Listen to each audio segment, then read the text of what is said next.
আগামী 22 ফেব্রুয়ারি বাংলাদেশে লঞ্চ হতে যাচ্ছে long lasting value king Realme note 50। আর এটা রিয়েলমি নোট লাইন অ্যাপের কিন্তু প্রথম স্মার্টফোন। বলতে গেলে রিয়েলমি C51-এর মডিফাইড বা রিব্র্যান্ডেড ভার্সন হচ্ছে কিন্তু এই রিয়েলমি নোট 50। সো আজকে ভিডিওতে আমি আপনাদেরকে জানাবো এই ফোনের দাম কত, এই ফোনের ভালো দিক খারাপ দিক সকল বিষয় নিয়ে এক্সপ্লেন করবো, সেই সঙ্গে জানাবো এই ফোনটার ফুল কনফিগারেশন। সো আর কথা বাড়াবো না, চলুন ভিডিওটি তাহলে শুরু করি।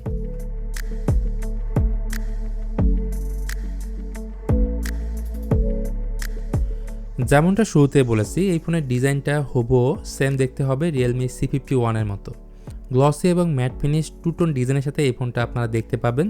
সম্পূর্ণ বক্সি ডিজাইন এবং পুরো বডি ফ্রেমটি কিন্তু প্লাস্টিকের তৈরি। রিয়ার প্যানেলে বড়সড় 3টি ক্যামেরা বাম্প রয়েছে, যার ফলে প্রিমিয়াম একটা ভাইব দিচ্ছে। ভালো বিষয় হলো IP54 ডাস্ট এবং ফ্লাশ রেজিস্ট্যান্স থাকায় এই ফোনটা পানি থেকে কিছুটা হলেও সুরক্ষিত থাকবে। ডান পাশে থাকছে ভলিউম রকার ও পাওয়ার বাটন, বাম পাশে ট্রিপল কাট স্লট, যেখানে 2 TB পর্যন্ত মেমোরি কার্ড এক্সপান্ড করতে পারবেন। অ্যাজ ইউজুয়াল নিচের দিকে 3.5mm audio jack, microphone, USB Type-C port ও স্পিকার গ্রিল আছে। তো রিয়েলমি নোট 50 বেসিক্যালি দুটি কালারের সাথে বাংলাদেশে লঞ্চ হবে, যার একটি হচ্ছে স্কাই ব্লু এবং অপরটি হলো midnight black. At the same time Realme note 50-এর ফ্রন্টে থাকছে 6.74 ইঞ্চির HD+ ডিউড্রপ নচ ডিসপ্লে, থাকছে 90 Hz refresh rate. So scrolling কিংবা গেমিংয়ের সময় স্মুথ একটা ফিল পাবেন। এছাড়া 550 নিটস হচ্ছে pick brightness. So indoor outdoor উভয় ক্ষেত্রে আপনি ব্রাইট একটি ডিসপ্লে পাবেন, মানে খুব বেশিও না আবার কমও না। তবে এই ডিসপ্লেটির দুইটা জিনিস হয়তো আপনার কাছে খারাপ লাগবে, যার একটি হচ্ছে ওয়াটার ড্রপ বা ডিউড্রপ নচ এবং অপরটি হচ্ছে HD+ ডিসপ্লে। তবে ভালো লাগবে এই ফোনটার ডাইনামিক আইল্যান্ডের মতো চমৎকার ফিচারটি mini capsule 2.0, like charging, battery status, যাবতীয় নোটিফিকেশন এখানে শো করবে। আসুন এবার কথা বলি এই ফোনটার ক্যামেরা সেটআপ নিয়ে। রিয়েলমি নোট 50-এর ব্যাক সাইডে রয়েছে ডুয়েল ক্যামেরা সেটআপ, যেখানে প্রাইমারি ক্যামেরাটি হচ্ছে 13 মেগাপিক্সেলের, সেকেন্ড ক্যামেরাটি হচ্ছে ব্ল্যাক এবং হোয়াইট সেন্সর, গুড লাইটিং কন্ডিশনে ছবির ডিটেল, ডাইনামিক রেঞ্জ, পোর্ট্রেট আপনি এতে ভালো পাবেন।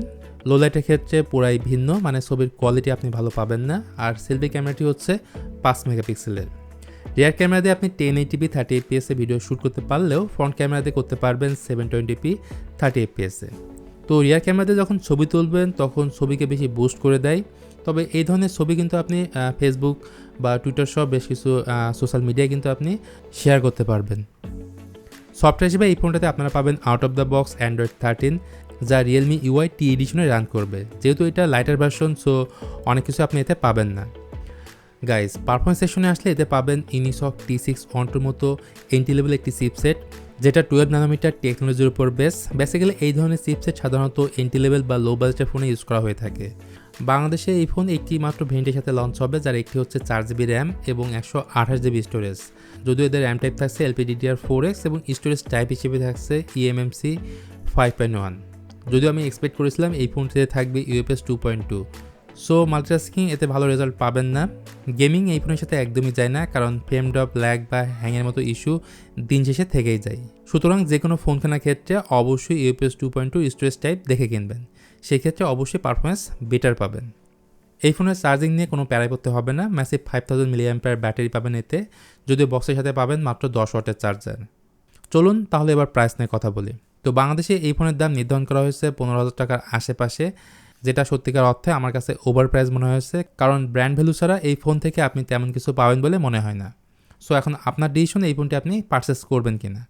সো ভিউয়ার্স, এই ছিল আজকের ভিডিও রিয়েলমি নোট 50 ব্যাপারে ফুল ডিটেল। ভিডিওটি আপনার কাছে কেমন লাগলো জানাতে পারেন কমেন্ট করে। ভালো লাগলে please hit the like button, share করতে পারেন আপনার বন্ধুদের সঙ্গে। তো আজকের মতো আমি মিথুন এখানে তাহলে বিদায় নিচ্ছি। দেখা হবে খুব তাড়াতাড়ি অন্য কোনো ভিডিও নিয়ে। সে বন্ধু সবাই ভালো থাকবেন, সুস্থ থাকবেন। আল্লাহ হাফেজ।